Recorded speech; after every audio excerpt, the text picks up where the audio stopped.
Welcome back to episode 4 of the Natty bodybuilding podcast.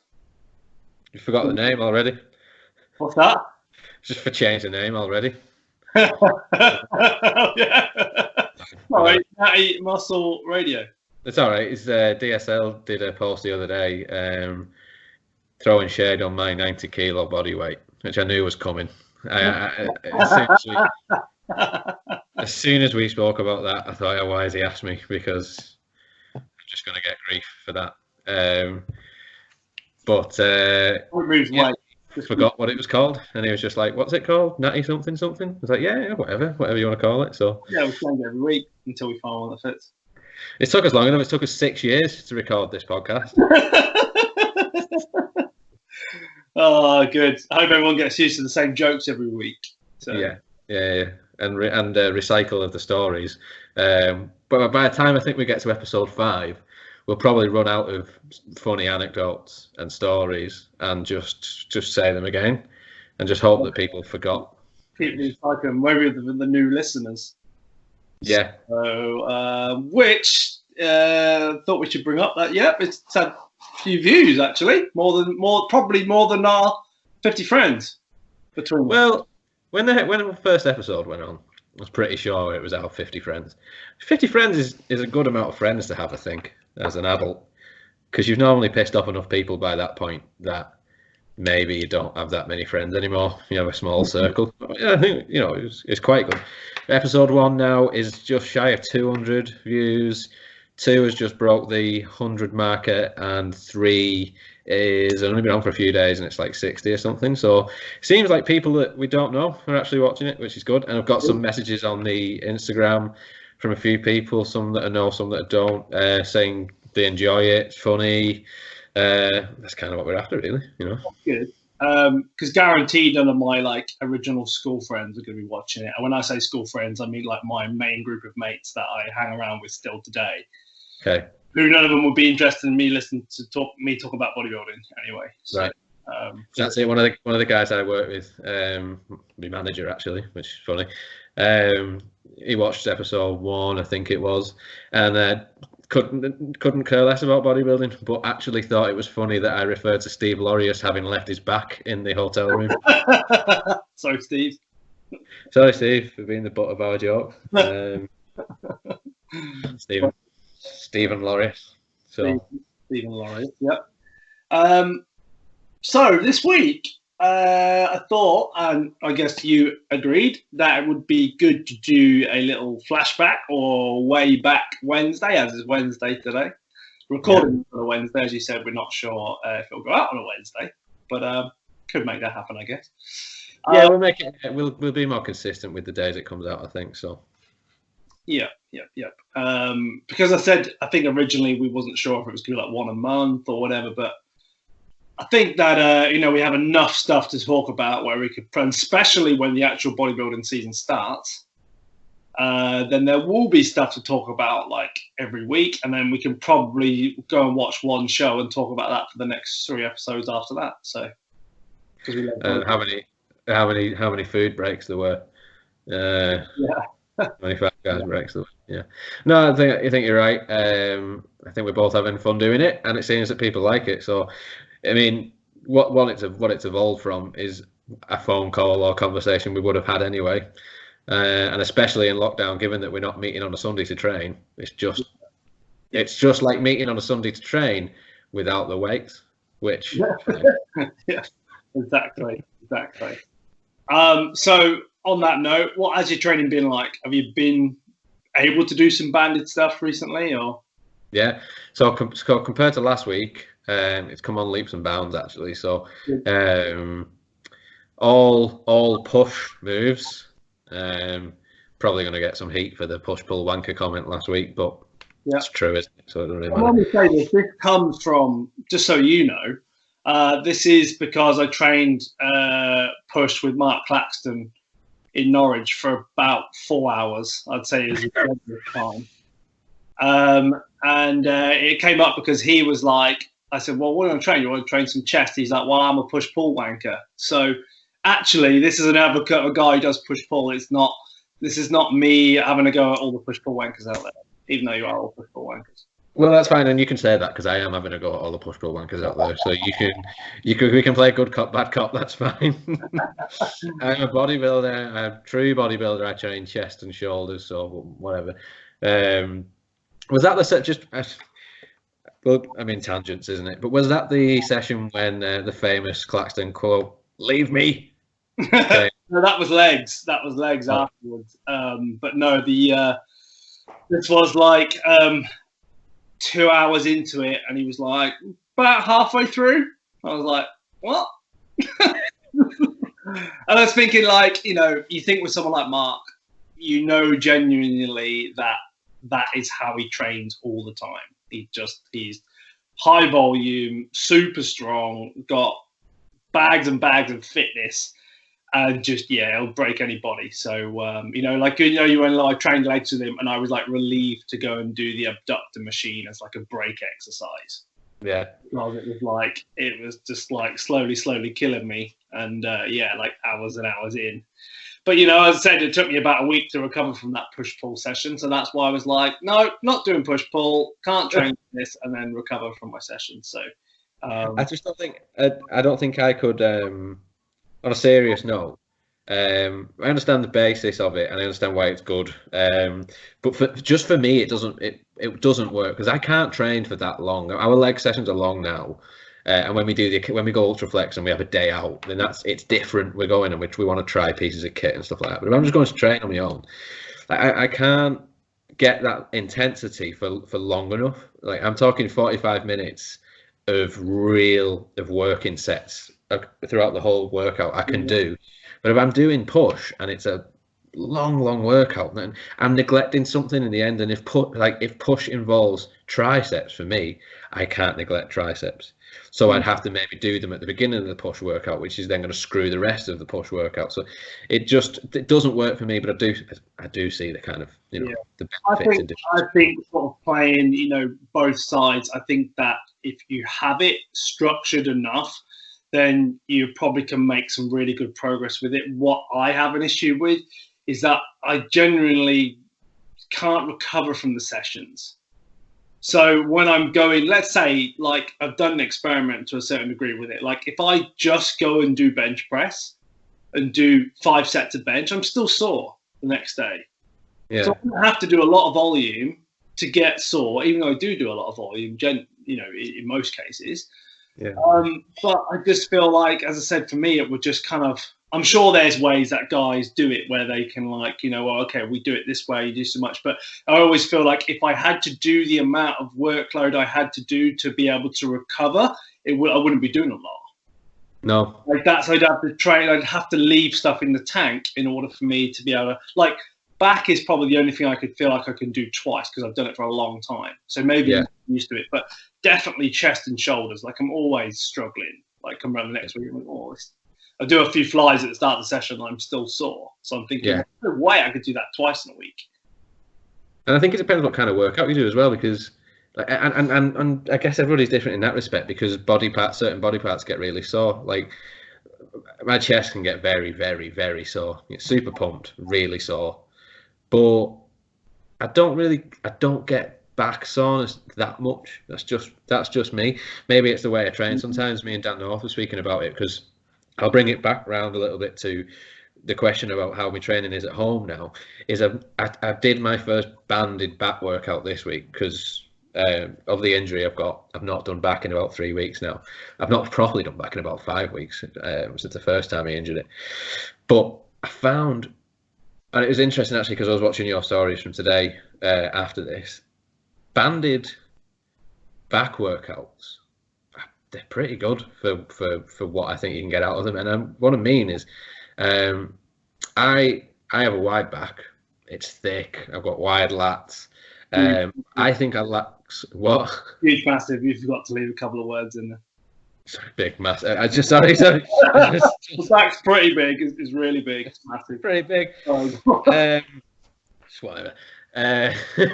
But I think it lacks detail, and I think it might lack detail because I don't do so much squeezy stuff on back. I don't really like it. Again, it's the kind of bodybuilder in me or whatever. I like to row and, you know, deadlifts, rows, T-bars, whatever. When it comes to the kind of squeezy stuff, I leave it out. Whereas with a band, it's just squeezy stuff. And I felt like I got a very good back workout from it. And so if this injury and this kind of layoff period because of coronavirus means I relearn how to do that, then maybe it's a good thing.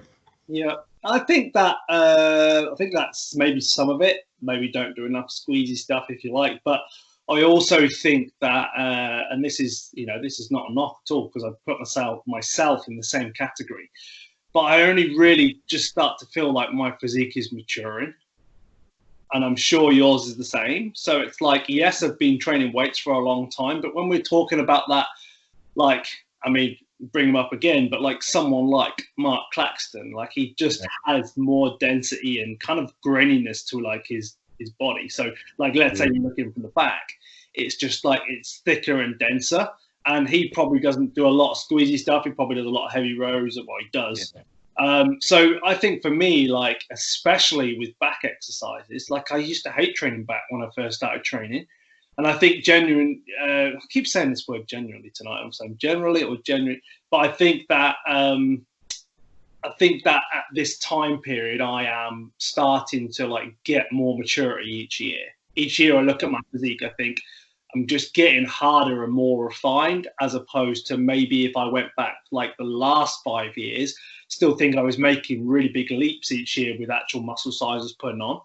Yeah. I'm not saying that I'm not going to still, you know, I'm sure if I compete this year that I will have notable improvements. However, I just think that it's like you're almost maybe at that stage now where you're actually starting to refine what you've got, especially when you're getting into better condition. Yeah. You're reaching that, you know, potential now with conditioning, that you almost need to be able to sort of see that as you almost unlock that next level of it, so that you're really starting to build on what you have, as opposed to, I don't think banded workouts and doing more like, if you like, contraction stuff is gonna really like dense, like give you more density. I don't think. Well, that's good because I don't really enjoy it. And as soon as gym's open again and I've got a working rear delt, I'll be ripping deadlifts off the floor again, which is good to hear. So no, I think you're right, and I think it'll lead nicely into, I guess we can start. We said we'd make this episode about my 2019 prep. So I guess I was gonna talk about how the increased fullness this year because of carbs would have also made a difference. But I guess kind of spoilers for the end of the story. Just before that, without letting you go straight on, let's talk about that. But what do you actually do? Because I was trying to explain to Claire the other day, like, what does Aeronn do for a job? So first of all, just give us a quick rundown, and then we can put that into a bit more context then with your prep and stuff like that as well. So to quote Nathan DeAsher, I'm a scientist. That's not a story for the podcast, no. But we'll do. Have you seen RX doing the After Hours podcast now with Jimmy the Bull? Yeah. We'll save it for that, which will just be a conversation. Where is the podcast? What? Is it on YouTube? Because I can't find it anywhere. It's not on. It's not. It doesn't come up on the feed of the. It does. It does. It comes up on the YouTube. Yeah, on the YouTube. Yeah. Come up on I've not watched iTunes store. No, just on that. I don't know. I've not iTunes. Usually you get the new episodes pop up, don't they? Yeah. But no, I haven't seen any. I've only listened to one on there. So, all right. Is it? You'll find ours on YouTube because I've not watched the RX one. It's I'm not into Jimmy the Bull and all that. Like Casito too much. Yeah, I like Casito too much. You know. What was I saying? So anyway, yeah. So I'm a scientist. So I studied cellular and molecular biology in university. So science. It's primarily about genetics. And ways to test genetics would be the most lay person way I could describe it. For a few years, I actually, little known fact, which I don't know if you know actually, I worked in Norwich Yeah, I worked on I worked from home, but I had to travel in a fair bit. It's the John Innes Centre on Colney Lane. Don't know if you know where that is. Yeah. Anyone from Norwich Claxton want to call in and just confirm that the place exists? But that was I was doing it was DNA paternity testing. So I was traveling the country, meeting all kinds of people, the kind of people from Jeremy Kyle more often than not, and taking samples from them to be tested to see whether they were the daddy or not, which is very nice. There's a lot of traveling, and then about must be coming on nearly 4.5 years ago now, I started to work for a company which is now called Your Gene Health, which is a company that does next generation genetic sequencing. So we basically test for it's prenatal screening. So we test for conditions such as Down syndrome, cystic fibrosis, and things like that. So that involves a lot of travel as well, because we have labs across the world. So we have labs as far east as Taiwan, we've got Thailand, Vietnam, we've got all throughout the Middle East, we've got all throughout Europe. And so my job involves traveling to these places. We set up labs, we train the staff of how to do the test and that kind of thing. Have you done the big bodybuilder question? Have you tested for myostatin yet? No. No. Not yet. Does it exist? Does it exist? Like, you know, like you could take a pill. For anyone who doesn't know what myostatin is, you know, the big cows, the big blue Belgian blues, I think they're called. Well, they don't have any myostatin, do they? So that's why they build all that freaky muscle. There's, what do they say? There was a supplement that apparently had come out, like, you know, in the underground labs of myostatin inhibitors, which allow you to effectively not lose any muscle, don't they? And allow you to grow more tissue effectively. So have you discovered it yet? And are you making it? You're sounding a lot like Nathan D'Asher now. I haven't made it. I don't know if it's been discovered. I would say it's the kind of thing that it works, of course, in a sense that if these myostatin inhibited cows are what they say they are, I don't know too much about it, but I would assume that it's like a knockout gene, like the gene has been turned off. Yeah, maybe as opposed to it being. Don't they, to put it into context, if you like? I think I don't know if it was. I'd tell you who it was. It was Milos Sarcev at the seminar I went to. And he reckons that between Flex Wheeler and Levrone, that Kevin Levrone, or maybe Flex Wheeler, was one of the only people who reckon to test to have, like, you know, that amount of, you know, no myostatin gene, basically. So that's why he could put so much muscle on so quick. Whether that's been proven or not, this is all just, by the way, bodybuilding gossip.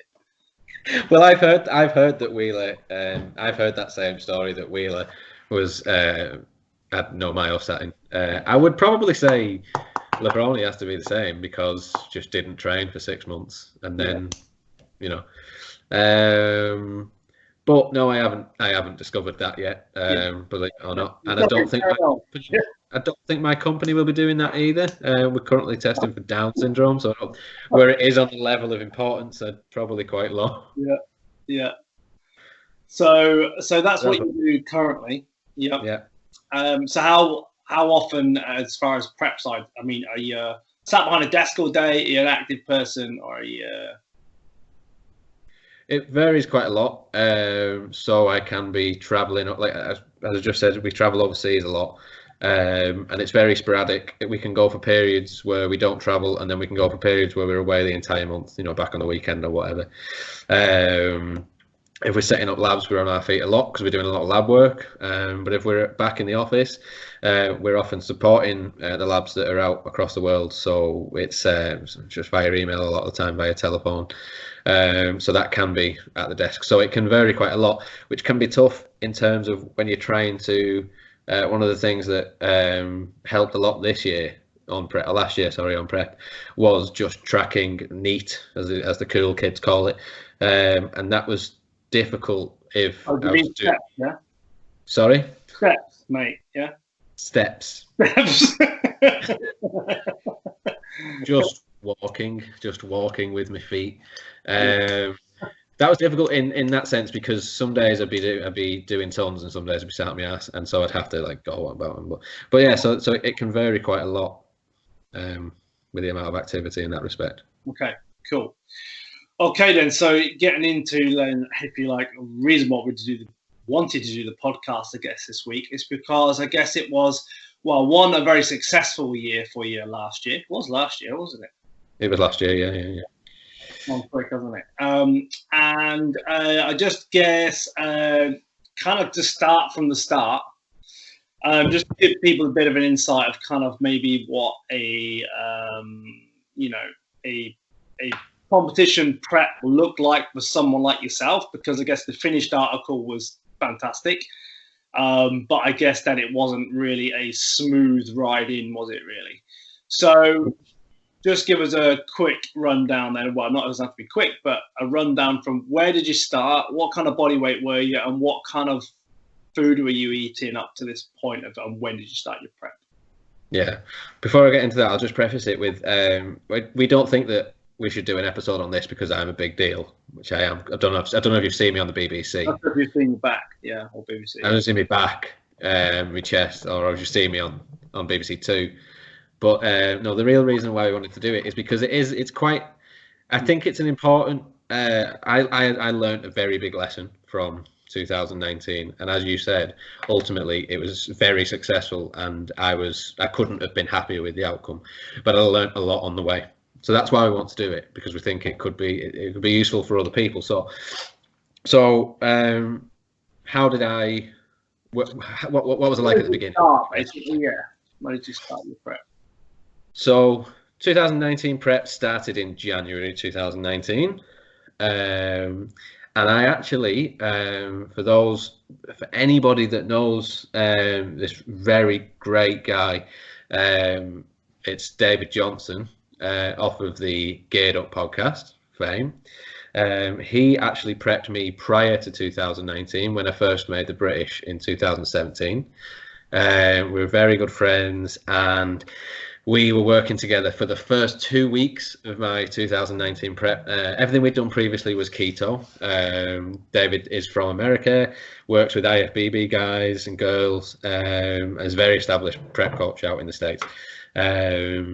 And we kind of followed the keto approach. It's kind of what he did with a lot of his clients, and it worked for me in 2017 in terms of going from really, really, really heavy, and I was in condition at the British finals. Very flat, but I was in condition. So that was for the first. Sorry. The year before, yeah. 2 years before, 2017. Yeah, so I took like a 2-year layoff then. So then we got back to it for 2019. I took 2018 to try and improve. 2017, your like first proper contest year. Yeah, it was. I did. I floated around in a couple of NPA shows in 2014, and that was because me and one of my friends, my training partners at the time, we were both just big dudes, like fat dudes, and wanted to just lose some weight, and said, let's have a goal. Let's, we were both into bodybuilding. We said, well, if we do one of these natural bodybuilding shows we've seen, then that'll mean we'll actually stick to the diet. And we did. Got on stage, was about 25 weeks out, but still kind of looked all right to be on stage. Didn't look out of place. And then because of that, got the bug. And then I found the BNBF, and 2017 happened. So after 2017, being on stage at the British, and I went to make up numbers in my own head, but I was fine with that.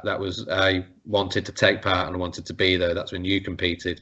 We'd met a little bit before then on the clubs in the lead up to it, and it's funny actually because we first got speaking because of Geared Up podcast and David, because we both watched it and not many people did, but I had a great year in 2017 because I enjoyed just being there. But I come off stage, and after a little bit of thought, and I kind of thought to myself, well, actually, now I'd like a crack at it now. I'd like to, I don't want to do that next time. I want to be a bit better. So I went away 2018 and made some improvements. And then we got and then back around to what I was just saying, we got to it in 2019, January 2019, we started prep. So that was initially with David. Unfortunately, me and David had to stop working together just for personal reasons for David. Unfortunately, he had to stop coaching.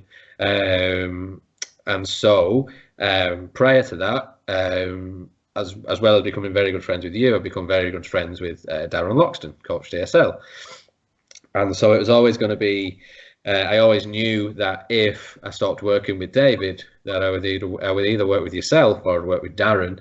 And then ultimately, as I spoke to you both about, the reason why I went with Darren is because I felt like I would have a better coach relationship with Darren, and we could kind of maintain this kind of like lads sort of. Basically, you didn't want me calling you fat every week. You just wanted to be pretty much. You could call me fat and it would be fine. Darren called me fat and it like kind of like dog out sort of thing. So just quickly tell us as well then. So like, why did you choose David? From being like from America, why did you choose that of all coaches or that? So I liked the podcast, and I thought David was cool. That's no doubt. If you've never listened to Geared Up, I don't know what kind of iteration it's in anymore. It's kind of went by the wayside a little bit.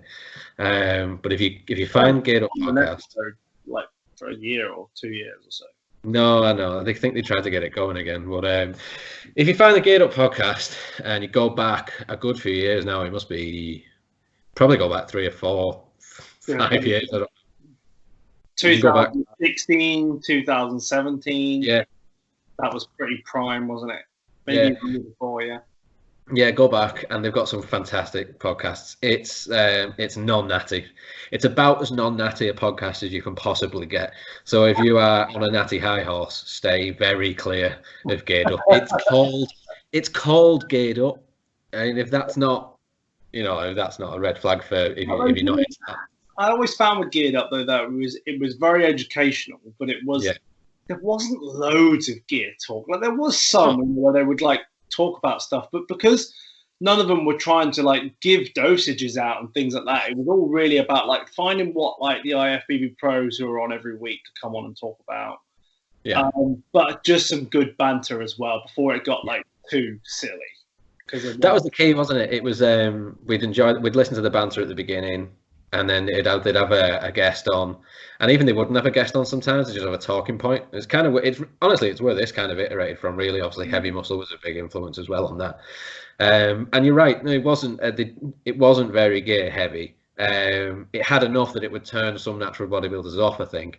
But actually, I also found it was the first podcast of what's become a trend of top IFBB guys trying to get the point across to people that the top guys take far less than what you think, because that's a trend now across a lot of podcasts. I've mentioned a few times, I really like that It's Just Bodybuilding with Ron Partlow and Dusty Hanshaw, and one of the things they try and drive home a lot is that the top guys are not on as much as you think, and that kind of started from Geared Up, I think. So getting away from that, why I worked with David is I enjoyed him on the podcast, but I also knew that he lost 80 pounds for his first bodybuilding contest. And if you've seen me on the BBC, no, or if you've just seen me in off season, you'll know I get quite heavy, and that I felt I needed a coach that I didn't want to go to a coach that looked stage ready all year. Because I didn't know about yourself. I didn't know about Darren, because I didn't really know too much about natural bodybuilding in 2017-16. Yeah, I've said to you before, I got into bodybuilding through the IFBB and enhanced bodybuilding, if you wish. I never watched natural bodybuilding before I started competing in it, really. So I didn't really know about coaches that were coaching natural people and natural competitors and how it might be a little bit different. So I seen David and I thought, I like his personality. I know that he's not gonna see me needing to lose like 4 stone and shit the bed and think, oh, we can't do it, or you need to go on like green beans and fish for like 25 weeks. Yeah. He's done it before, he's done it himself, and he's going to know how to do it. And we did. 2000. If you look through my Instagram, you'll see 2017, the kind of before and afters. I was in condition on the British finals in 2017, very flat because we did keto, and I've learned since then that maybe that's not the best way for natural bodybuilders. Where did you place that end of that 17 year just before we get into 18? I did not place at all. I did not place. Yeah. But you went through qualifiers that year, obviously. Yeah. Yeah, and that wasn't an easy ride either, but it was nice and satisfying because I did the Midlands. And I forget where I placed. It was 3rd. Got beat by little Chris. I actually remember the show because you did have the famous blue trunks at the time. And I had no tan on. Yeah. Well, it was a yellow tan. It was yellow. It was liquid. It was liquid bastard sun rays because, again, I didn't know. I wasn't in the natural bodybuilding circles, so I wasn't following natural bodybuilders on Instagram.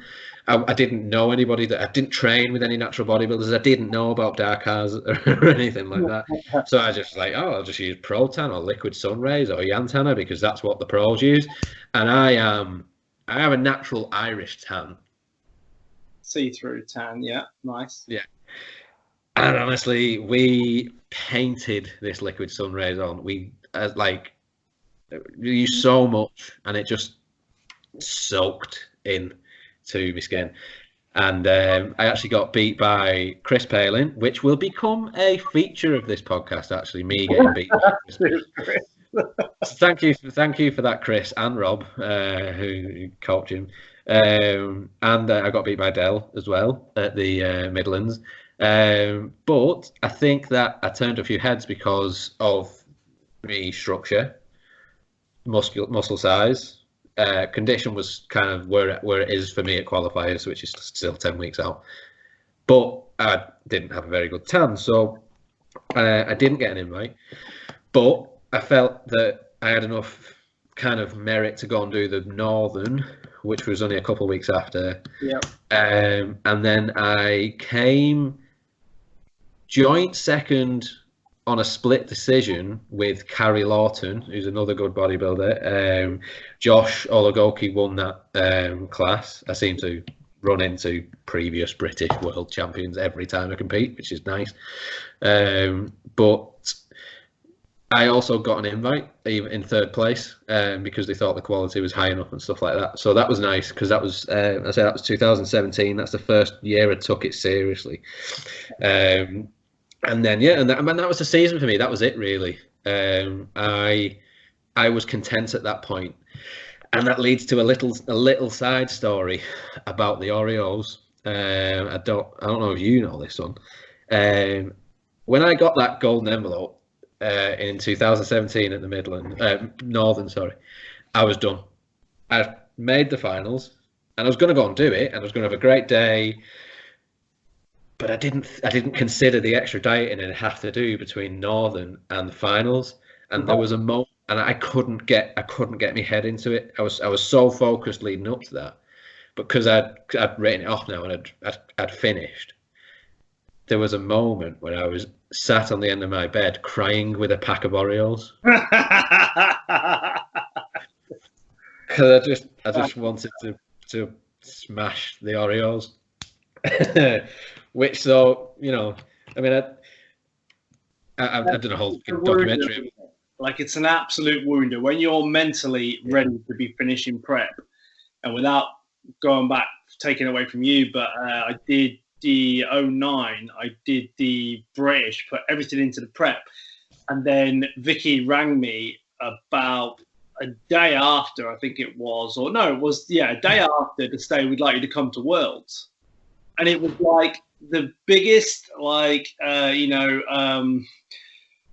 guess, like, reward, but like, fuck, I was so done. And then I remember like eating a sausage and egg bacon sandwich the next day, biting into that, and fucking Darren had texted me saying, so what are you eating? What are you back on your diet? And I was like, I'm fucking halfway through my sandwich. I'm like, Mickey, I can take a day off. And then I literally put the sandwich down, and I was like, it was so broken. I was like, fuck. And that was the worst. Like, I think it was 7 weeks. I had to continue on diet after already done, and it was like, it's the worst. If you're mentally done, like, you have to go with the intention that you're going to be doing like show after show after show, not like, where you were. So anyway, crying into a packet of Oreos. Yeah. No, you're right. So I did that. And I think a point you made last week is you couldn't diet hard to go sit around the pool in the summer. I'm the same. I don't care. I started being a better bodybuilder the day I stopped giving a shit what I look like, other than that one time on stage. I don't care anymore. And having to and reaching that point of getting the invite, I did not have the motivation to continue because I'd kind of reached it. I did it, and I went British, and I had a great day. Everyone's gonna want to know. Sorry, what was that? Did you eat the Oreos? That's what everyone's gonna be asking. Didn't we? I genuinely didn't eat the Oreos. Yeah. Okay. Didn't. I just cried a lot. I had a box to rival Marcus's box from this year, actually, or last year. It had all sorts of shit in it, and I shouldn't do that. And I said I wasn't going to do it this year. Last year, when I did it anyway. But what can you do? I'm fat. So yeah, and so I went and I did the British in 2017. That's great.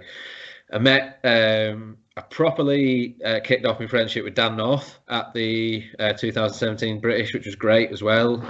Dan's become one of my very best friends, along with yourself, along with Edgy, along with a whole lot of guys, list of guys at DSL, and anyone that I forgot, Milky P.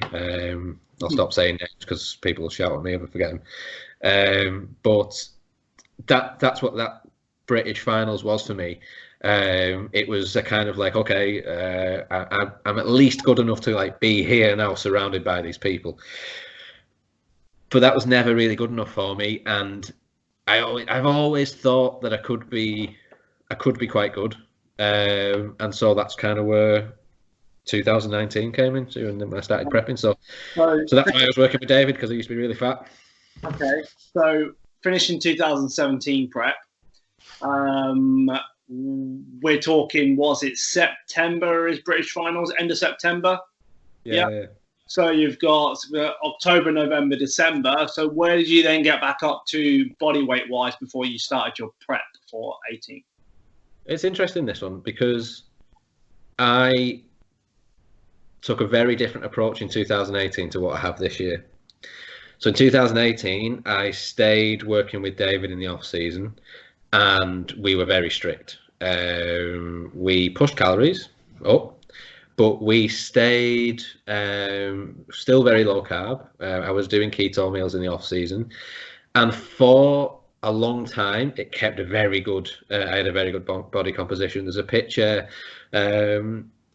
I don't know if we can do this, but maybe a picture will appear on the screen when I edit this podcast, and it will show you what I look like. If not, just imagine it. If not, we'll put a link on your Instagram or something. Go on my Instagram and I'll get like 100 more followers. Great.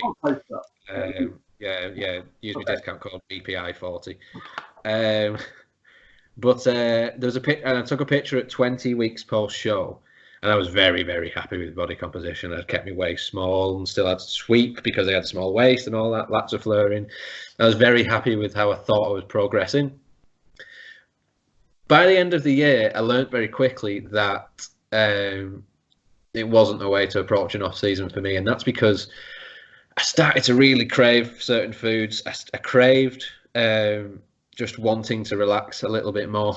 I was having one off-plan meal a week, one cheat meal a week, and I was enjoying it, but and I'd feel a bit guilty the next day, and I'd be jumping on the scale and we're seeing how much my weight had gone up, and my weight goes up very, very quickly.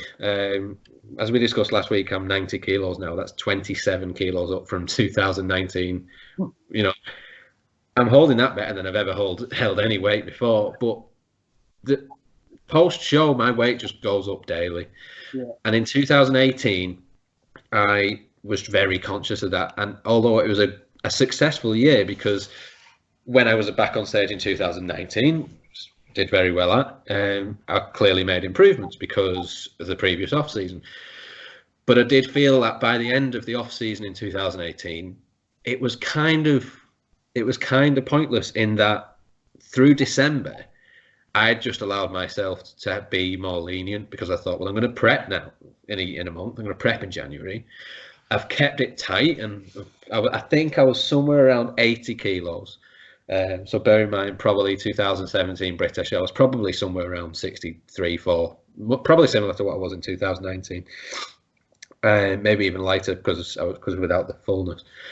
But I was 80, and I ended up starting prep at about 84, 85. So in December, I just put on 5 kilos.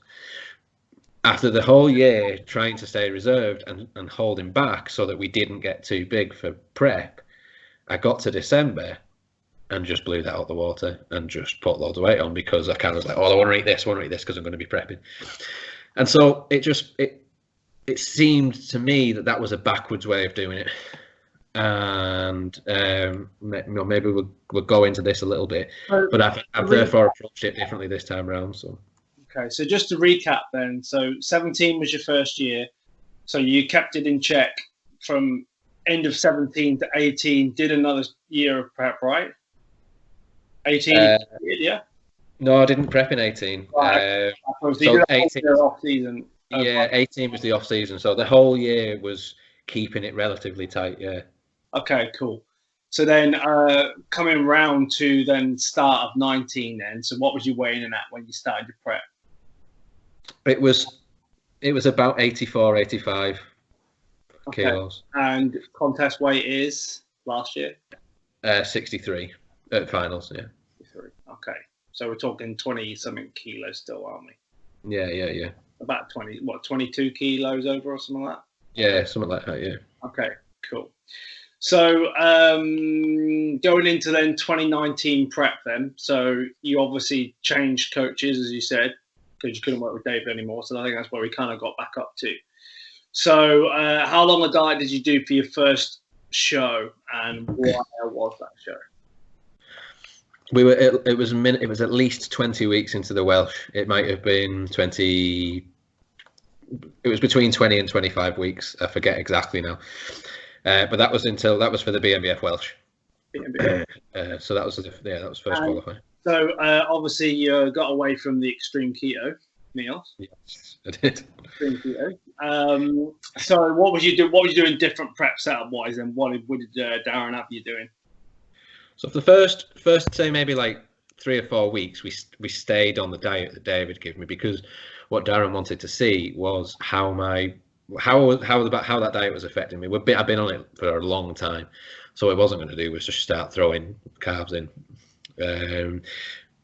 Slowly, we started to drop my protein because it was very high, drop my fats, and replace it with carbs. And it wasn't a shock to me. I knew this was coming because I'd learned by that point how a lot of the top guys, not even the top guys, a lot of people who compete in BNBF and other natural federations, I learned how they diet. So I knew the carbs were coming. But I did have in the back of my mind, I thought that I was one of these quote unquote carb sensitive people because I've always been fat. If I didn't train a day in my life, I would be a small, skinny, fat, podgy kind of looking person. And it's fine. That's my genetics. That's the way I am. So I always thought that I'm sensitive to carbs, whatever that means. Clearly, it doesn't mean anything. But what Darren slowly did is morphed my diet into a high carb diet, and we around about March time, I think we were doing about 2,500, maybe 600 calories. we did not change the amount of calories until we didn't change it from March onwards, from March till September. In fact, it increased. No diet drop at all. None at all. In fact, it increased at one point. We added a banana, and let me tell you, that banana.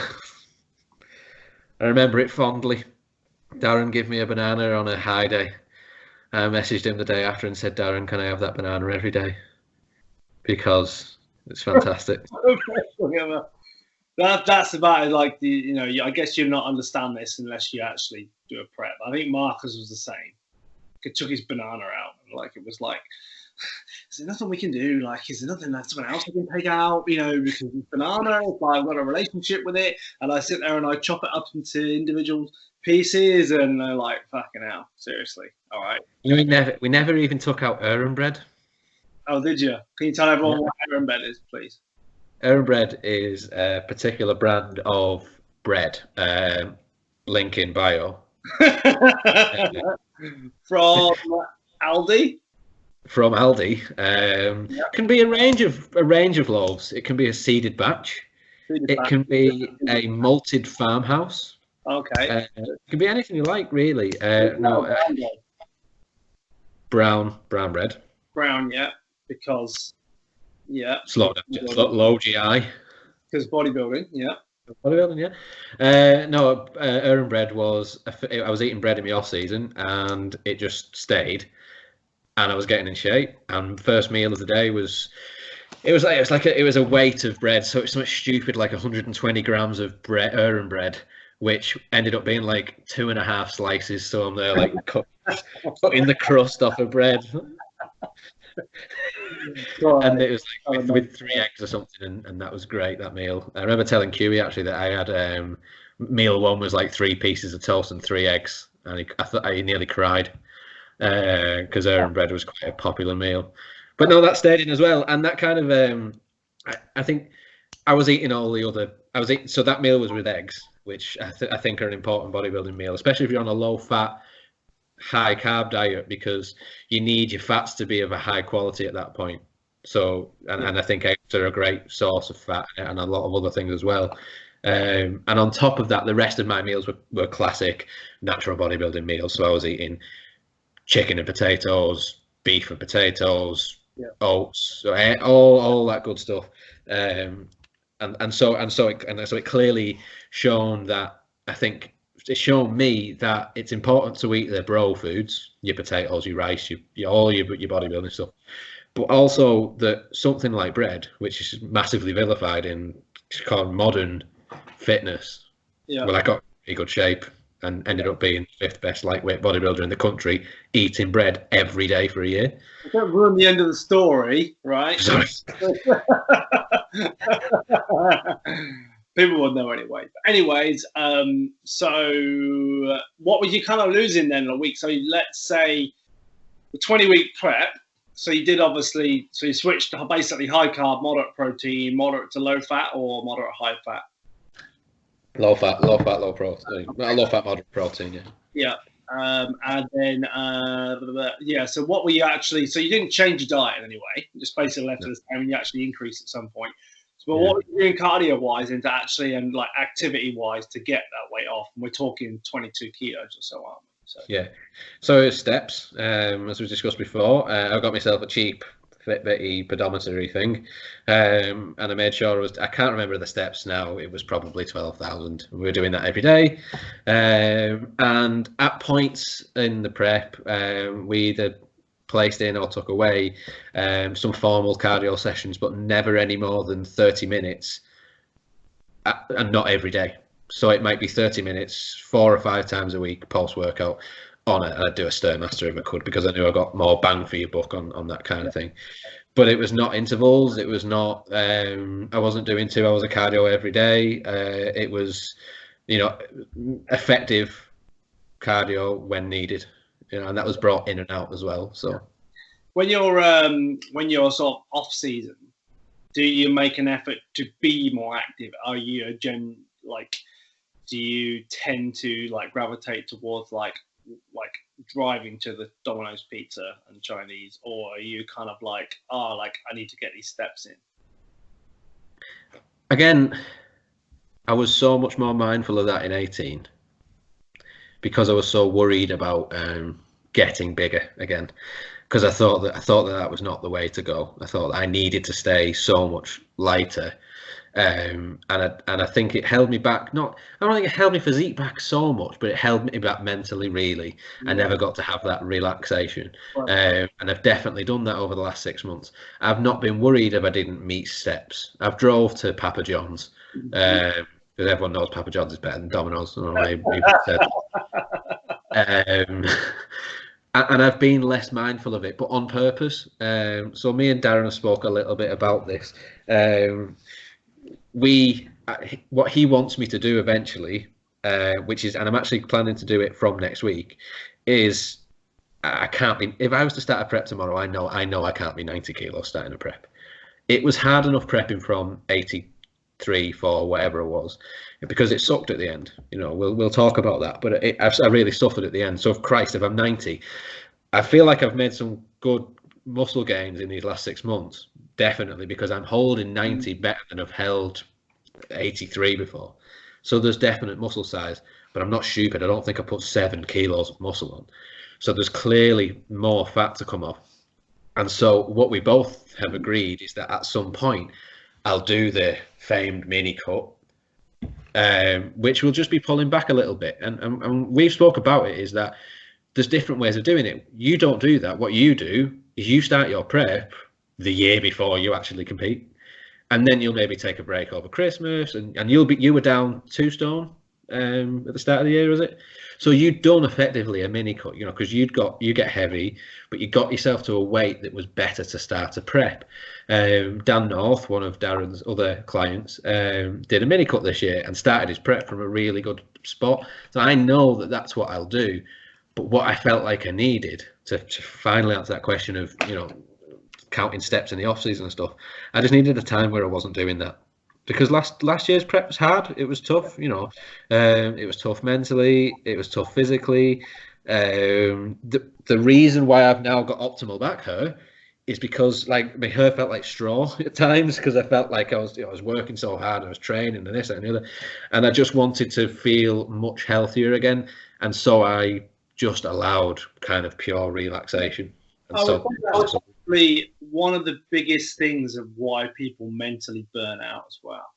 Because I think that when I've looked at people who, let's say, like, well, like, I'm not doing a show, but I'm going to bring my body weight down. And it's like, you can do that for a certain period of time. And you're at the time in that headspace of, I'm never ever going to eat a pizza again because I'm just so happy with how good I feel and how good things are. But the moment you kind of like drift away from that is when then suddenly people go, fuck, I cannot get back on this. So we've both had this conversation, haven't we, about like staying, like, you know, what I have to do and what you have to do to stay in shape in an off season is you really have to restrict calories. Yeah. Now, whether that's because, you know, naturally I move less and I don't enjoy walking in an off season and doing off season cardio and things like that, whether you put that down to laziness or whether that's just because, you know, I can flip the switch and I'm like, look, if I want to sit on the sofa and play some PlayStation or whatever, I'm not worried about if I haven't done 10,000 steps in an off season.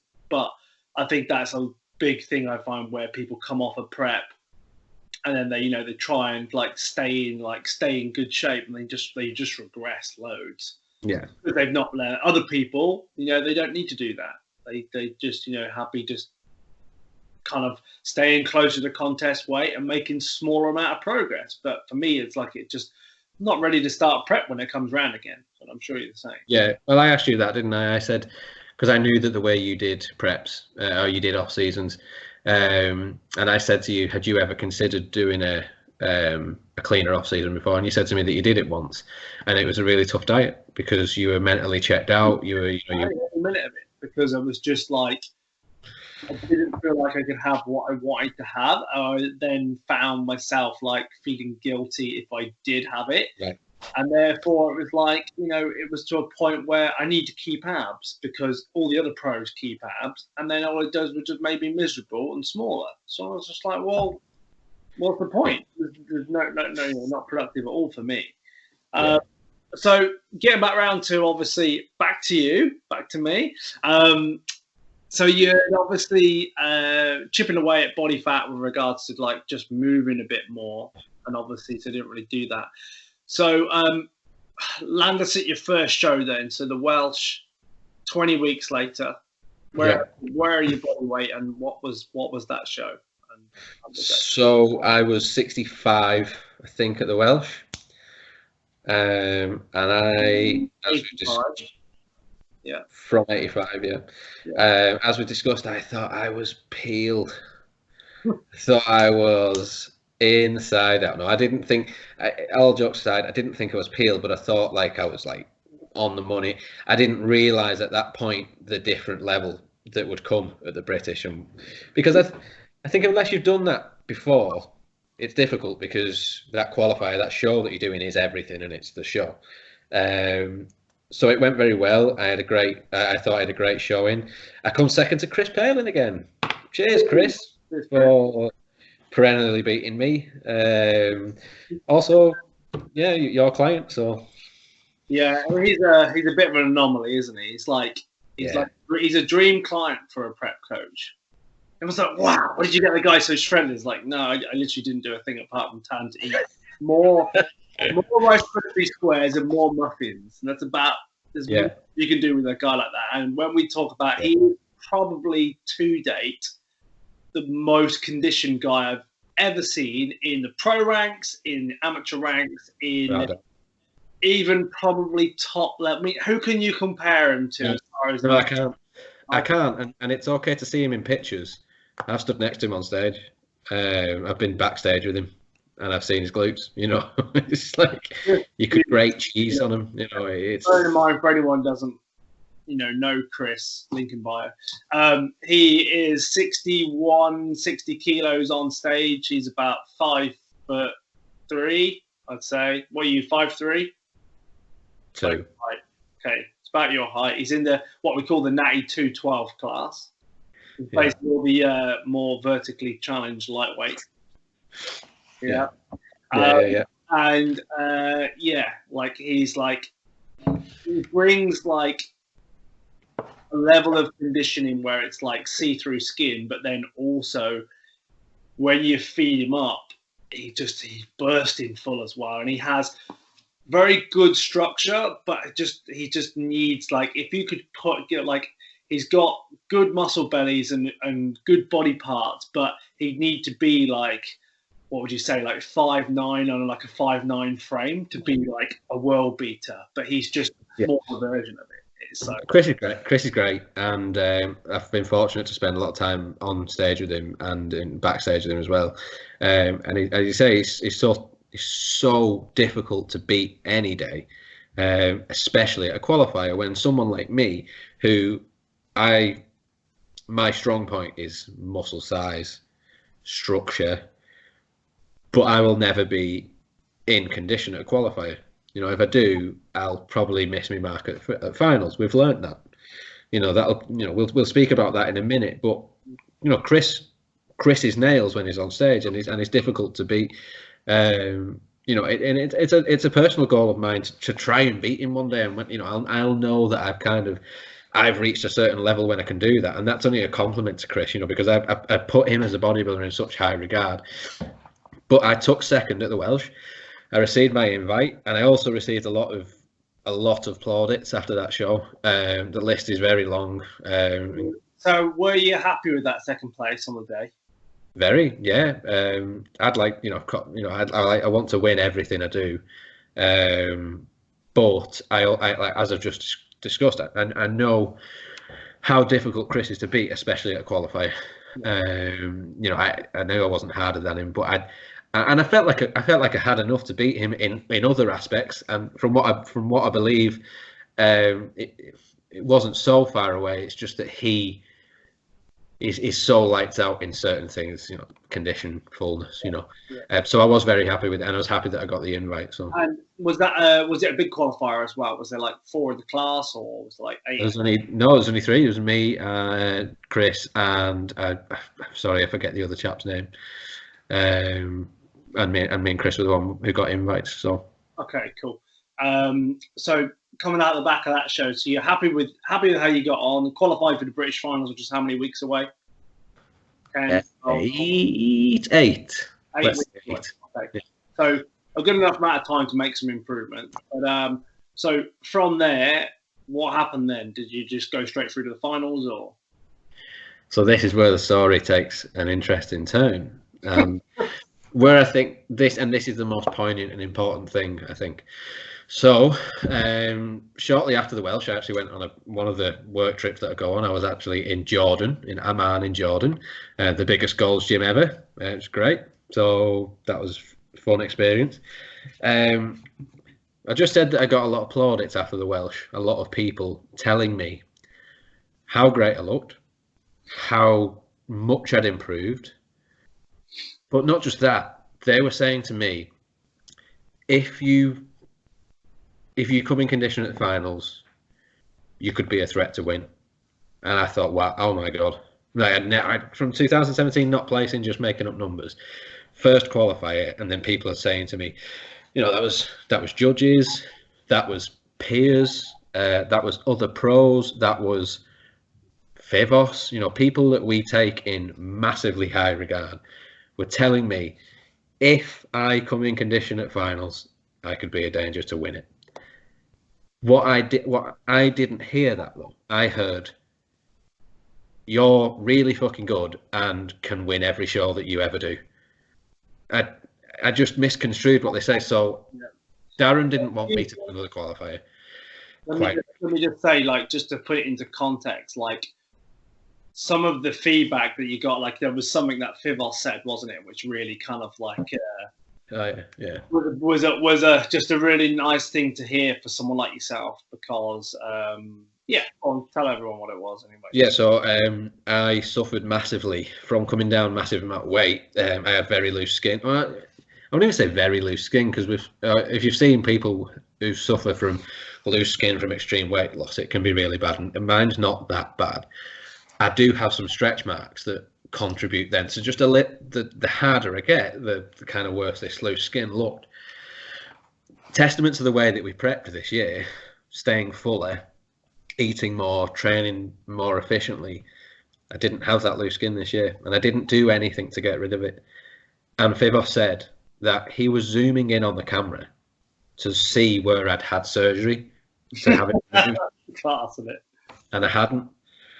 And that was massive. That I couldn't believe that, because I honestly thought that thing that I thought I couldn't train away, I couldn't diet away. I thought that'd hold me back forever, and I thought I can never be British champion with that, because there's always going to be some. If it was neck and neck, and I was as good as somebody else, but that person didn't have loose skin, it goes that way. And I think that, from a judge's perspective, just because I think it's a really good thing to mention. For anyone who's watching this podcast, and I'm sure there's over 200 views already, who has loose skin, from a judging perspective, people say, oh, you're going to get marked down because you've got loose skin.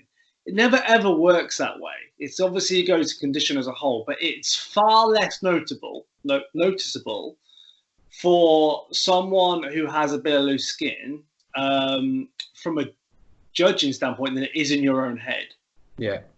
It's if you're I've had clients like Big Will, who has got a little bit of loose skin, and he'd always be checking and being I just can't get rid of this loose skin. But I'm I didn't even fucking notice it. It's only you who notices it. So if you're ever doing a prep and you end up with a little bit of loose skin, I wouldn't really worry too much about it, because you don't really. No, and I realised that it never mattered. But what it meant was that, I've made some big changes here. My physique looks different. Yeah. And the comments were how big I looked, how full I looked, how my structure was. They thought they never, people were commenting on just the kind of proportions and things like that. And so that and it made me feel great and very confident. but it definitely got to my head, and I'll be the first person to say it. Yeah. You know, I thought that I was going to be the second coming. I thought that I was going to be Jake. So yeah, the central. You toyed with the idea, am I right? You toyed with the idea after this about what you're going to do, right? Yeah. So I had in my mind I wanted to get a class win, because prior to I suppose, you know, becoming better friends with you, we'd not really spoke much about it, but I always had in my head that I wanted to be able to say, I wanted to put in my Instagram or whatever, Welsh champion 2019, Central champion 2019, whatever, because I'd see that in people's Instagrams or whatever and think, oh, that's good, isn't it? And you said to me, and Darren said to me, and various other judges and people from the Body Academy and all over said to me, where you place at the British is what matters. Yeah. British finals is what matters. At the end of the year, people forget about qualifiers, and it's British finals that what matters. And that is not discounting or discrediting what people have done before, but at the end of the year, that's your yard marker. That's where the top 5 bodybuilders that year in that class are from, the British, and it's in that kind of order. But I found it hard to kind of get that in my head. So I toyed with the idea, and I wanted to do another qualifier because I felt like I was good enough, or rather I felt like I was better than I was, and wanted to go and get that win. And I thought that I was going to go. How many weeks away was it Central you did? It was a Central, yeah. It was, I think it was about 4 weeks after the Welsh. Okay, so it was in between. It might have not been at exactly 8 weeks from Welsh to British, but it was somewhere between 8 and 10. Central was right bang in the middle of that. So if we can, then I guess we just said before, if you actually have any pictures that you can insert and put up of Welsh qualifying pictures. Yep, and then 4 weeks later. So what you did in that? So what did you actually do in that 4 weeks? Did you rein things in? Did you stay on the same diet? And did you like actually come down? Like, did you drop a kilo for the show, or whatever, or 5 kilos? Yep. We come down. We kept dieting the same as we did, and we come down somewhere between a kilo and like a half kilo. Like, not a lot of actual scale weight, but we felt like we looked better. I asked you. I think I paused for you, and it was like, yeah, you definitely improved from the Welsh. So I was like, right. Great. I went to Welsh and everyone told me I was going to be the next Flex Lewis, so I'm better now. So I'll go and do the Central. I spoke at length to you. I spoke at length to Darren. I knew deep down Darren didn't feel like it was the right thing to do, but he wanted to support what I wanted to do, which I'm eternally grateful for. And he said, if you want to do it, then we'll put, hammer down and we'll do it. He felt that it was better to go to British, which it would have been, but we did it anyway. And so I went and did the Central. And yeah, so going into that show then, bags of confidence or like wavering, or? I thought I was going to go and win it. Yeah. I'll be totally honest, because I've told a lot of people, didn't know or care who was going to be in it, but I thought, me, like, the guy that just got all that plaudits at the Welsh, I'm going to go win the Central, and then I'll get my class win, and I'll walk into the British and whatever. That's what I thought. Okay. That's not what happened. Okay. Yeah. Prejudging. How did prejudging go at that show? Call outs, competitors, like what was? So, small class again? Small class, 4 guys. Yeah. I thought that I was going to be. I come off stage after prejudging. It was the 2 guys that were really battling for was Macy, who ended up winning the class, and Lloyd, and both great guys. Both guys are really warm to a lot backstage, spoken to off stage, both great competitors as well. And I come off after prejudging, I was gutted, because I thought, oh, Macy's got this. He's too hard. He's in great condition. He's got lovely structure. Yeah. And I thought, second again. I come out to you and I said, what do you think? And you were like, yeah, it'll be hard. It'll be between you and that guy for third. And I was like, what? third, and I couldn't believe it. Like, it was the bottom fell out of me, because I thought I was battling. I was disappointed because I thought I was battling for second. In reality, I wasn't, because the guys were, Macy was better than everyone in that class, and it was very close. Absolutely stand out of that show. Like, he was, he didn't really have a lot of weak poses.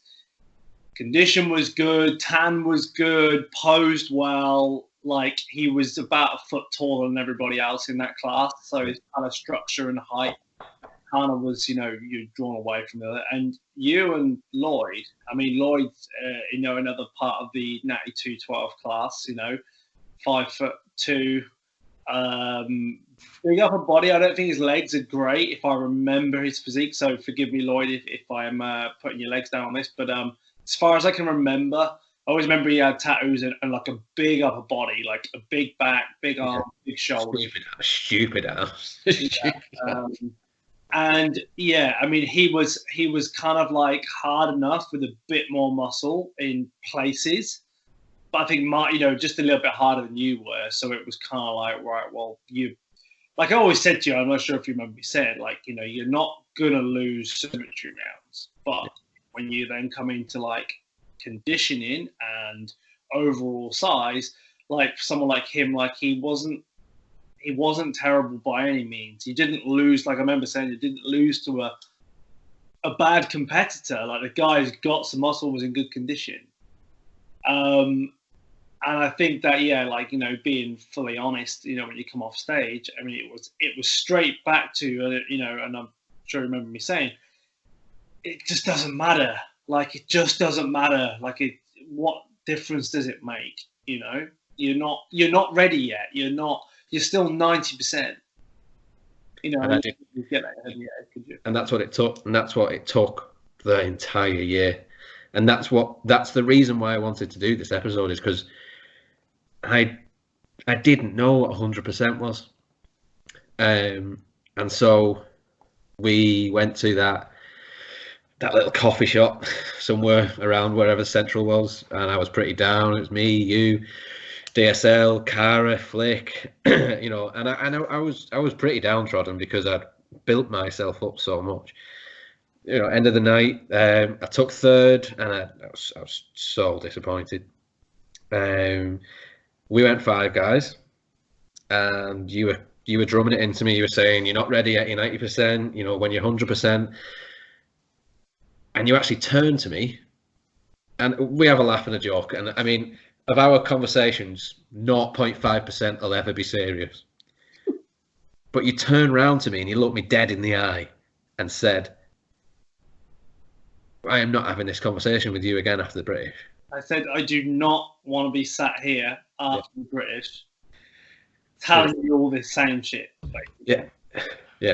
Don't fucking let me sit here and tell you, because you haven't put the work in, basically. Yeah. And that was it. And the penny dropped then, because I thought it was like a film. Everything just started kind of like coming into my head, and I realised that how I'd misinterpreted what people were saying after the Welsh. They were saying, if you're 100%, you're not even 90, you're 80. But if you're 100%, you could be a problem at the British. That was the big thing, wasn't it? Was like, if. I was like, we follow bodybuilding, and we hear it all the time. Fuck, if that guy could just put it together, like, he's going to cause a lot of people some problems. And it was the same things going backwards and forwards of saying to you, it just doesn't matter about a qualifier, because when you get there to the finals, no one remembers who won the Welsh and who was it. It's how you looked on the day.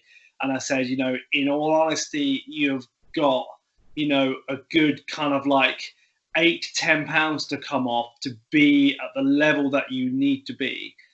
And I think that was the kind of the hit home was, well, like, I've lost 1 kilo and I look loads better. So how have I still got 10 pounds to lose, kind of thing? And it was like, that's realistically where you are from where you need to be at that British level to be competitive, I think. So. Yeah. And so that's what happened then. We went away from that, and I just fought tooth and nail then for the remainder of that prep. And I said to you, didn't I, afterwards, that doing the Central was a low point. But it came full circle when I was able to then, go the British and get the outcome we got with the British. Because I would not have, I do not think I would have trained with the same intensity and the mindset had I not had my ass handed to me at the Central. God forbid, I would have gone to the British with the mindset that I did at the Central. Yeah. And it would not have been a good year. So I think it was something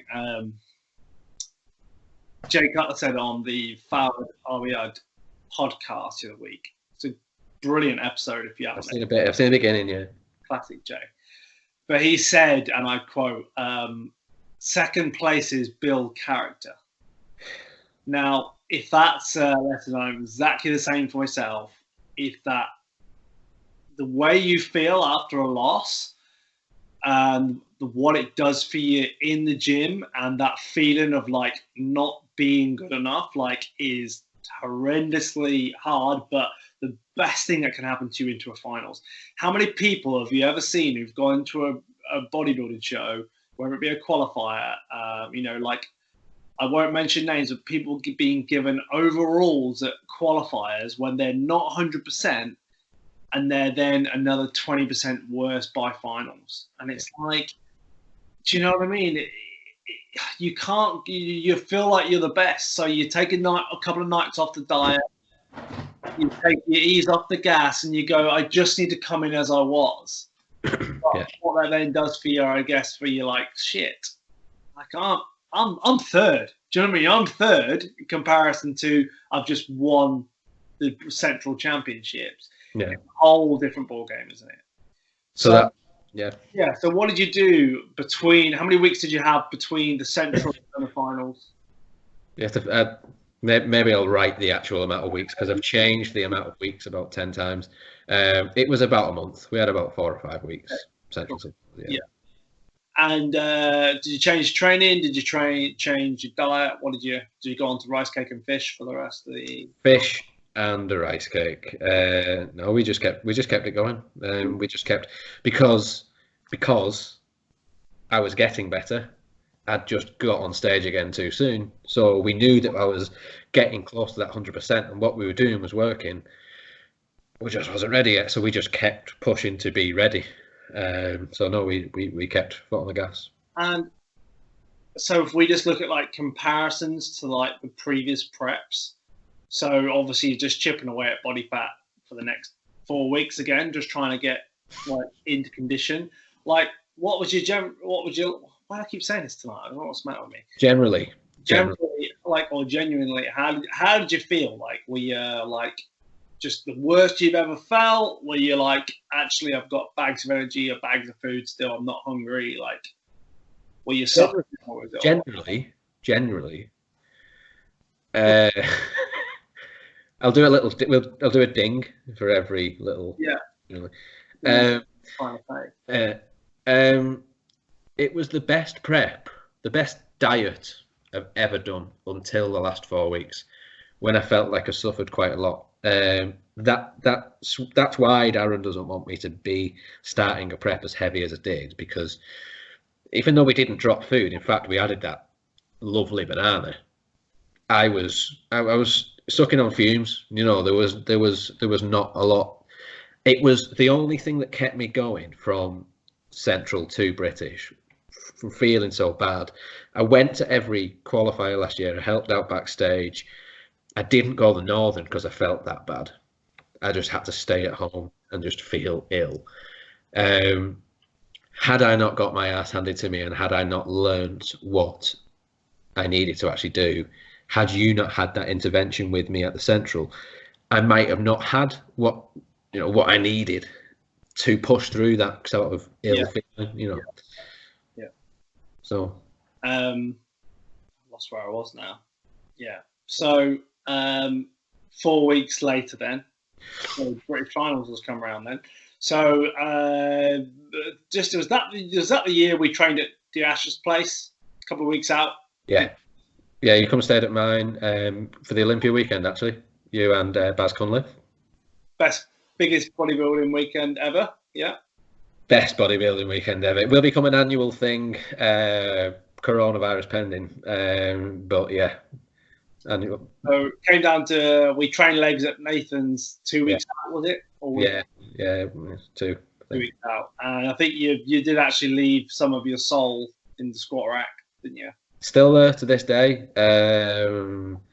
Small essence of my soul is in that particular squat rack. Yeah. What did we do at the end of that session? Was it something like I think we did hat squats or a variation of a leg machine, supersetted with something else, and then it was sissy squats in a machine with a bar to finish with. I remember you just, when you someone zones out and goes white, when someone's making you're grunting through the set, well, you just went dead silent. It was like someone had turned you off, but your body was still moving, and then I remember that vividly. I had gone past the grunting and just had to be silent. I had to be awake. It was like I was watching my body do it. The soul was here, watching my body squat. The experience, horrendous. Yeah. So obviously pushing in every day to get through to the finals. So where did you land at the finals, body weight wise comparison? And I mean, obviously I've seen you pose, but I mean, what are we talking in difference in conditioning? If you had to put a percentage on it from the centrals, how much better were you? Night and day, So probably like a 50% improvement, right? Yeah. I was 2 kilos lighter by the time we got to the central, because you're bearing in mind, I'm the Natty 212. I'm the low 60s anyway when I'm weighing in. So when lightweight bodybuilders get down to that, those smaller increments make a difference. There's not heavyweights losing such weight. There was lines in my glutes. I never thought that was possible. No, I thought I was just always just gonna have a fat ass, and that was just it, and it was fine. I remember the day when I hit. I was posing in here, and I hit a quarter turn, and there was a line. I could not believe it. I've never seen that before. But that was the difference. I was in condition. Feedback from the British still was need to be harder, but that's need to be harder to win. Yeah. But I was in condition, and we knew it. But we knew it in a non-cocky way by that point. We had an Airbnb, me and DSL, and it was like a Cito and Jay at the Olympia. We went up a bit early. We were checking in throughout the day, and I just knew that I was where everyone had said I needed to be. Yeah. And I could see it in Darren's eyes. There was a moment where we'd started to carb up, and we kept pushing the carbs and pushing the carbs and pushing the carbs, and my weight was coming down, down, down, down, down. And that had never happened to me before. I always used to piss me off when people used to say, "Oh, I had a high day and I lost 10 kilos." I was like, it's never me, ever. But it was happening. It was happening in peak week. Yeah. And I stripped down. Anyway, there's some right optimal lighting. Stripped down, just got my legs out, and they were like birds' feathered legs. They were just shit everywhere. And Darren just said, "Put them away. We don't need to see that." And I just thought, because Darren was competing, was he not? Yes, massive. Yeah, and he was like, "Fuck, I don't need to see that." Which is fast, because then you're on your money when you're like. I knew it, and it just, I just relaxed. I didn't go. I relaxed, but without allowing myself to go cocky like I'd done previously. I relaxed. I knew what I had to do on the day. I have a process on the day, and I just had to stay calm, stay relaxed, enjoy it, be nice to people. I'd hate being that guy in the corner with his hood up backstage, because it just doesn't. I just think, what's the point? It causes stress. And I had a good time, and I just knew that I was where I needed to be to fight in that lineup. Anyone that doesn't know about the BNBF British this year needs to know that it was heralded as the best lightweight lineup of all time. Yeah. And I'm not kind of ashamed to keep saying that, because it was, and I knew I was going in against 4 guys that were previous either British, world or European champions in a range of federations. 6 guys that were multiple class winners, best wheels, overalls, the lot. Yeah. And so to be stood on that stage in the top 5 at the end of the day was the absolute goal. Yeah. I was going to try and win it because I was always trying to compete to win it every single time. But I knew that 5th place was the place, and it was going to be fucking hard to get it. Because, I mean, like, just to throw a few names out there, I mean, you had Marcus going in there, which, you know, Marcus was a returning British champion. You had Josh sorry, I don't know how to pronounce Oligoki. Oligoki. I always get it wrong. So sorry, Josh. He had won the British, I think it's 2016, I believe. 17. It was actually when I competed last. So okay, 17. So sorry again. You had Chris Payne, who the year before that had won the UK FDA lightweight. British, yeah. And placed top 3. You had Steve Mack, yes. You know, who'd won the Scottish overall. Not that qualifiers mean anything again, but I mean, you're talking a guy who's a previous junior champion, who, you know, doesn't need to, you know, do much to be competitive in that lightweight category. And then there was the places after that. Like, I mean, I think that 1 and 2 for that show was people going in. It's going to be between him and him, because that's kind of like, you know, Marcus and probably Steve Mack and maybe Josh. That was always going to be kind of like where people were kind of looking at, because I guess that they had, you know, a little bit of freak factor condition. No, they're not going to be off. But then beyond that, I mean, what we're talking back to like 8th place, where they probably would have won the British lightweight in another year. Yeah. I mean, I've competed in 2 of them, 09, 010, against Baz and then against another guy, and I came second twice. But you always used to say, top 2, very good, and the rest just nothingness, really. And that's no disrespect to anyone else, but the lightweights were always renowned for being smaller guys in good condition but stringy. Yeah. And now you have this sort of breed of lightweight, which we joke about and say it's the Natty 212, but it's guys with bags of muscle on their frame, about 5'2", but all peeled to bits. So it's like you just, you know, there was just this transformation that's happened over the last few years where the bar's gone up and up and up. And now you're going back to 8th place to find someone who's like ridiculous, like Dan Crumpton, like bags of muscle, good structure. And it's like, you know, them call outs and everything on the day were dead strange, because no one, I mean, I was sat in the audience because I obviously had little Chris in. No one could have told you where that was going to end up. Because, no. I mean, Macy was in there as well, wasn't he? Yeah. So he at the qualifier. There was Macy, yourself, and Dan all called out in the call out after 2 or 3 had been sent back. And then there was, I mean, people like David Hodgson, you know, good lightweight. You know what I mean? Okay, not the biggest, but, you know, in good condition. And so, like, no one was off. So it was like, well, I just kept looking back. Well, I can't remember who I sat next to in the audience. I think some of it was Darren. But I just kept looking back saying, Mark Claxton it was. I said, I have got no idea what they're going to do from 3 onwards. No idea. But that's how the call-outs went. You know, it was like swaps, change around.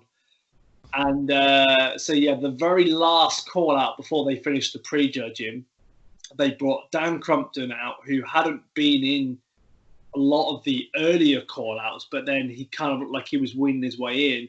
And then you had Macy and yourself that you put to one side. So it was like, I don't know how that's going to come out, but that was kind of maybe the last comparison. So, and it was again.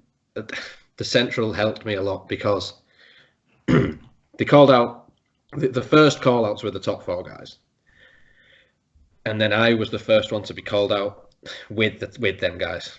Yeah, and Macy and Dan and Dave would kept back, and that meant a lot. That meant a hell of a lot. And then, as you say, one of the last call outs when we were back into muscularity, they actually called Dan to 5th and kept me on the back line, did a couple of rotations, and then eventually brought me out, so they had 6 guys. Yeah. learning from the Welsh, that's learning from the Central. When I was not called out, I just stayed calm and thought, you can let your ass fall out here, and you can stress and you can worry and you can think you've lost it, or just keep going like you had done previously. Did that. I got called out. I got to, show that I felt like I deserved that 5th place. Yeah. And then the rest is history, as you can say. I think it's a good thing to sort of tell people that, like, when you're judging as well, let's say you do that last call out. There has been times where I'm still unsure at the end of prejudging of how I'm going to have people going. It might be that they're on level pegging. Now, if it's in the even show, so this is obviously at prejudging, wasn't it? Yeah. So you might have people level. So at that point, you are still changing scores on your score sheet with comparisons to who you like. Because what will often happen, and let's take that as a scenario, let's say I've made up my 1 to 5, from 1 being obviously the 1st place and then obviously 5th being 5th place. Because you really score to 7. So you could have, let's say, 5, 6, and 7. If you've taken symmetry and someone else has taken muscularity, maybe you're going in level pegging to that even show before you make up your mind. Yeah. But at that point in prejudging, you are still changing. Let's say they make that comparison where they bring Dan out in 5th. Now, I've probably already made up my mind. However, there has been shows where I've had a second look at someone and gone, I'm going to just change that score to put them level because I'm not quite sure. I need to see them again later.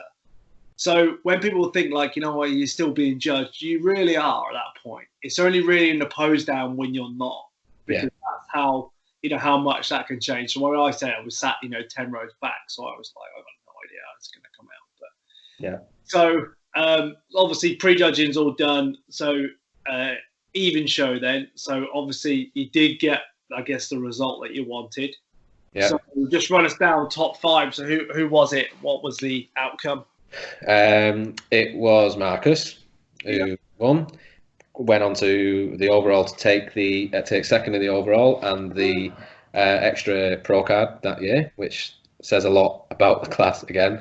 You had Steve Mack in 2nd, which just, you start to say these things and you think, okay, so these are the 2 guys that's up 1st and 2nd, and then Josh in 3rd, and you're like, okay, again, any one of these 3 people could have won it. Chris in 4th, again. Chris is, I want to call Chris the Dexter Jackson of Natty bodybuilding, because Chris should be the guy that if everybody else is off, Chris won't be off. Walk in and could easily win it. Chris could be British champion easily. And then me in 5th. And to people who don't know bodybuilding, or people who don't know natural bodybuilding, and to people who don't know about the quality this year, 5th could be disappointing to some people, but in the context of this British finals, top 5 was just a dream, really, a dream come true.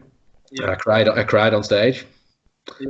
Girl, and just because it meant so much, because of the kind of the ride that we'd have, I knew that you wasn't going to be having that conversation with me. You called me the day after, and you opened the conversation with, I'm glad I didn't have to have that conversation with you. I know you sent the voice note that night actually, and it was, I'm glad I didn't have to have that conversation, Yeah. And so that's why it meant so much, So, and I feel like I arrived big time this year, without sounding like an outwork wanker or anything like that. I know how good I am now. I know I've got the structure. I know I've got the size. I know I can be in condition and it can be improved. Yeah. I know we need to change some more things. And I've said to a few people I would like to be British champion, and I feel like I can be. Yeah. When that is, I don't know. However long that'll take, I don't know. But this year cemented that for me. I can be on stage with those people, and I can push them a little bit. I can look. You look at that top 5. You look at the winners shot. I think I look all right. Yeah, definitely. And I think that there's just a lot of like good that came out of that contest year, wasn't it? Because it shows you that you're not just going to have to put up with like the fat gene. Like you do really have the opportunity, the work ethic, but also the genetic component. Yeah.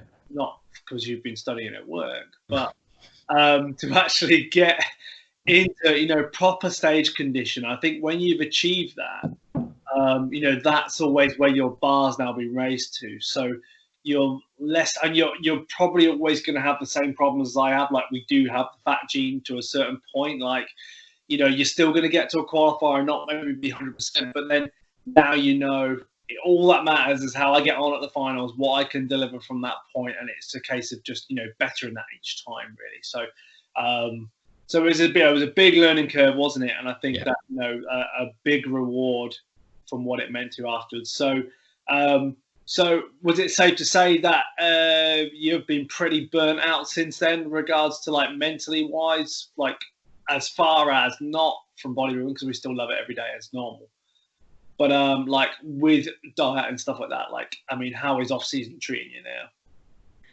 Yeah, I've definitely allowed myself just to be more relaxed. That number of 90 kilos again. I've never been 90 kilos.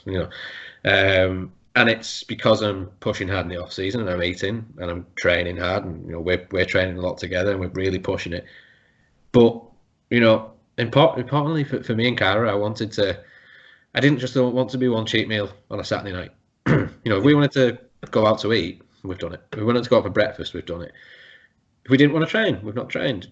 It's because I needed that normality back, and I think it seems a lot in natural bodybuilding, and I think it's dangerous. We love bodybuilding. Quick shout out to the NPC full kit that you're wearing. It's everything to us. We'll watch bodybuilding shows and we'll watch podcasts and stuff, but it's only everything if the rest of your life is enriched in the way it should be. Now, I don't want to sound too worthy or anything like that now, but it's only important to me if I can go and get that 5 guys with the people and friends I've met. It's only important to me if I can go. I said to the guys when I come off, when I come off stage, I'm going to Cara first. I went past Ash, I went past Delroy, I went past Dan. I said I'm going to see Cara first, because without the people that you go on the journey with, sounds like I'm being over the top now, but without those people, it's not as important. And I would not have the enjoyment I have out of bodybuilding if I wasn't sharing it with all these people. If we weren't chatting about shows, if I wasn't enjoying the meal after with Cara, I wasn't going to train with the guys, and then we go for food. That's bodybuilding for me. Yeah, and I've made sure that this year I've allowed that kind of element of it as well. Yeah, just have to put up with me dying all the time. There'll always be someone dieting, I think. Jokes. So yeah, that's, well, where are we at? We must be a good hour and a half in tonight. Wow, extended version. I was thinking, oh, this might be a quick 50-minute one, and then obviously I can talk. So sorry. That's good, but I think it's just a good insight, compared, to, we don't all start off, a stone over contest weight, and just glide through to the British finals, and you just expected, like, you're still working as hard, if not harder, than a lot of other people, because you do live it day in, day out still. And I think it's important for people to kind of realize that I'm not saying that no one else is working hard and that kind of stuff, but the preps and the sort of the journey along the way is never really smooth for a lot of people, and a lot of people won't really ever, I guess, see that by the time the end of the year. So it's good to see that that you've sort of stepped up a level, if you like, and now you've raised your bar, and you've got to kind of keep to that. So it's good to reflect on these things, isn't it? Because it brings back all those memories and everything, doesn't it? And like coming out, I can still remember sitting in Five Guys with you having that talk, and it's like that's some of the good memories that you have, because it's as you said, it builds character. It shows what you're really capable of, and I think that also goes through to a lot of other things in your life that you do. I think that if you could adhere to a diet and push yourself through them sort of times, I think I could do anything. Do you know what I mean? That's the kind of sort of the self sort of feelings it gives you, isn't it? Yeah. No. Yeah. Dieting through the flipping coronavirus. You know? It's like I'm just gonna get on with it. I'm just gonna keep cracking on because what else am I gonna do? So yeah. We enjoy it, you know, that's the most important thing. We always people can say, oh, how hard they're working and this, that and the other, but you're not into it. If you're not enjoying it, then don't do it. Yeah. So just to quickly take you off then about my full kit. I'm sure I told you, but did I tell you what Claire said when? You did tell me. But please tell the audience. So bearing in mind, now I'll just shuffle this up just so I can show you that actually this is a full kit. So this is NPC trousers, okay, which the writing on them, it looks like it's Chinese, but it actually says size matters. Okay. And I basically went on the NPC website and saw Kai Green wearing this tracksuit and thought that would be really cool. So I came downstairs after training the other week and with the full tracksuit on, and Claire turned around to me in the kitchen and her face dropped. She went, "Are you going to do karate?" So we both burst out laughing, and she went, "What are you wearing? Like, seriously, what is it? Like, what does that writing say? And you seriously look like you're going to do karate in the garage." So so now, I always pretend to do karate when I'm wearing this outfit. So shout out to Claire for really disliking the full bodybuilder outfits that we wear. I always make a thing of it. She's like, fucking boots everywhere. And that's the Ottoman boots. What do you call them boots? Not listening. She must have her earphones in. But yeah, I've got 3 pair of Bottomix boots, and she hates every single one of them. Yeah. The red ones. Bodybuilding though, isn't it? So. You know the red Ottomix boots? I turned up around one of my mates once, and obviously all my mates are non-bodybuilders, so they were like, "What the fuck are they? You look like Rufio from fucking Peter Pan." Rufio! So yeah, but I still wear them because bodybuilding. Because bodybuilding. So yeah, so shout out, thanks for NPC for sponsoring this episode. Yeah, Tom Poyner for the import. Tom Poyner for the import. I'm sure, Tom Poyner, we will get around to telling your potato story at some point. Yes. Or maybe it'll be like the repeated joke of how long we took to film the podcast, and we'll never tell the potato story. Perhaps it'll be like the Gavin and Stacey fishing trip. No one will ever know. No one ever knows about it. Joke. Right, come on. That's okay. Wrap it up, shall we? So I guess then we'll be up soon. Now, most importantly, then you need to subscribe if you haven't done so already, and you also need to turn your notification bell on so that we can annoy you and tell you whenever there's an episode out every week. Because some of you should be doing cardio. Even if you're not competing this year, you probably should be doing some sort of off-season cardio, or if not, just put it on in your house because there's nothing better to do because coronavirus, and you can't even listen to it in your car unless you go to the supermarket. What better than to have the dulcet northern tones and the farmer Norwich accent of Pro Aeronn and Bob Waterhouse in your self-isolation? So exactly. Make sure you put it on the big telly, right? I want to see. How many times have you watched yourself on the big telly? Exactly, yeah, like all the time. All the time. Check the audio. Yeah. That's great. Do the liking and the subscribing, ringing the bells and stuff, and share it as well if you like it, because it'd be good if other people like it as well, and then we'll keep doing it. We'll probably just keep doing it even if nobody watches it. But like I was thinking, are we actually going to be like, actually doing these like 10 years down the line, like natural, like heavy muscle radio? But I thought we probably still will because we love bodybuilding. So. Even if nobody's watching, so do all that. Yeah, awesome. Right, wow, we'll catch you next time for episode 5. Yeah. Don't know what it's going to be on yet, but yeah, see how we go. Thanks very much. Oh, keep asking your questions because we've had a few already, and we'll collate them and have a Q&A episode. Sounds good. Right, catch you later, everyone. See ya.